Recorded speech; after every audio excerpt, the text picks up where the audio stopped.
Hey everyone, this is Bradslow, and today we're going to be taking a look at what I like to call the Redmane champion build. This one is going to focus entirely on Freya's Greatsword, this wonderful weapon right here, which is an awesome alternative to Radahn's Greatswords if you want to fully spec into strength and don't want any of that intelligence mumbo jumbo. It's also the most similar looking sword to Radahn's that don't have you dual wield them. This is actually just a single weapon. You can two-hand it, you can one-hand it, it doesn't matter what you do, you can use it with a shield.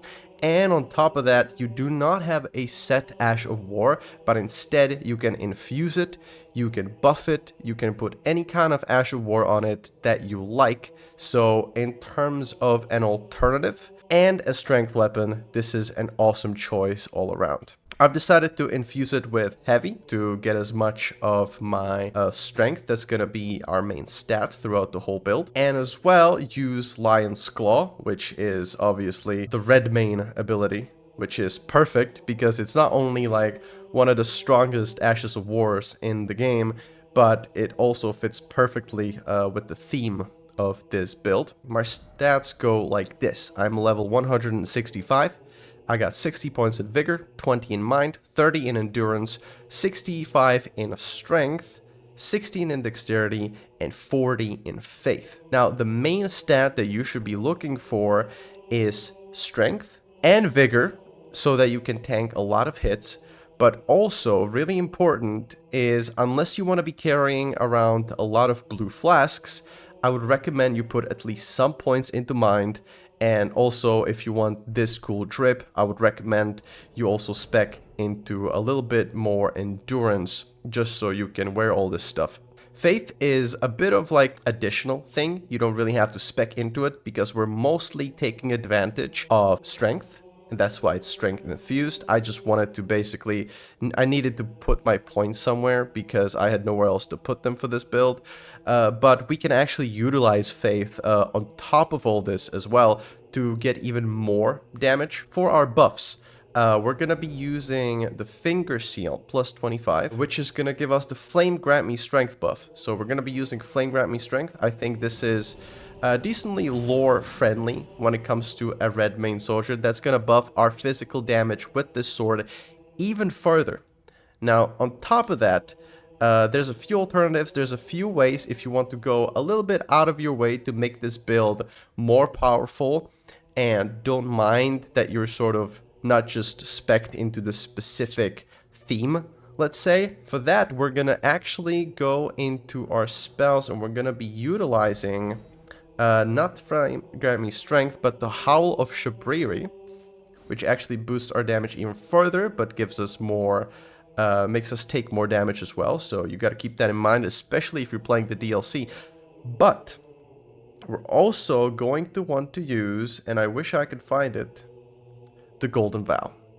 Last thing, talismans. I'm using the two-handed sword talisman, which is from the DLC. Erdtree's Favor +1 for that extra stamina and HP and equip load if you need to. Star Scourge Heirloom raises strength. It's kind of like a additional thing. You can basically change it up with anything you want. And a Green Turtle Talisman. It's a strength build. It's a bonk build. It's very simple. You don't need like a shitload of talismans. You don't really need that much stuff. If you want to use the Lion's Claw efficiently, because it is a skill, it is an Ash of War, you can use Shard of Alexander, maybe instead of the Star Scourge Heirloom or instead of the Green Turtle Talisman, depends on what you want. Two-handed is going to boost our two-handed attacks, not with the Ash of War, but with light attacks and heavy attacks, which is going to be useful for those fights where you cannot sneak in those Ash of Wars or those big attacks, so you can just do that extra damage.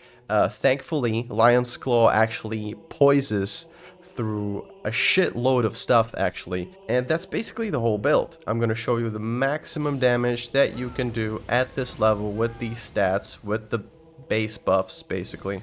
And the final version is looking like this. Almost 3,000 damage a pop with just 2 Lion's Claws. We are poise breaking this omen. Not just that, but we are also poising through every single attack. Doesn't matter if you fight any boss, they will most likely not poise break you if you're in Lion's Claw, so you can just spam away as long as it doesn't kill you, as long as you're not taking too much damage, you are going to be absolutely fine. You can spam through every attack all the way to victory, and a lot of times you're also going to be poise breaking. At the end of the video, by the way, I'm going to show you how to get the greatsword, which is the most important part of this build. So stick around if you want to see the location. It's a little longer, but there's an easier way to get it in case you need to get it fast. And actually you can get it without killing a single boss, come to think of it. It just takes a bit of legwork. So stick around if you want to see that. Otherwise, hope you enjoyed and have fun.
I am the Lord of all that is golden, and one day we'll return together to our home, bathed in rays of gold.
Let me see.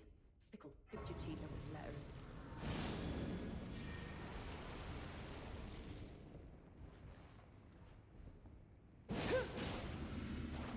Looking for a fight, are you?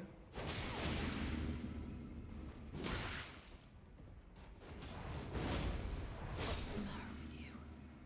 Lady Edda, beware.